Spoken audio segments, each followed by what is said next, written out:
Hi everyone, if you have been using the Qwen app and wondering on how to archive chats on it, then this tutorial is for you. In today's video, I'm going to show you how to archive chat in the Qwen app. So let's dive right in. First of all, find the Qwen app on your home screen. Now open it. After opening the app, you will see something like this on your home page.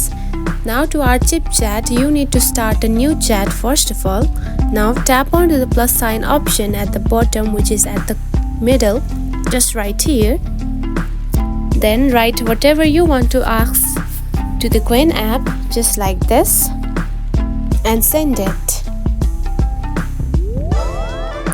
After that, here you can find the chat has been made.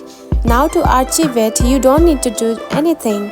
Just tap on to the back button at top, just right here. And here you can find the time-like option at the top right corner. Now tap on it. And here you can see the chat has been just archived. And you can find the chat on the top, just right here. And that's it. This is how you can archive chats in the Qwen app. It is a very easy process, right? If you found this video helpful, don't forget to like and subscribe for more tips. Thanks for watching.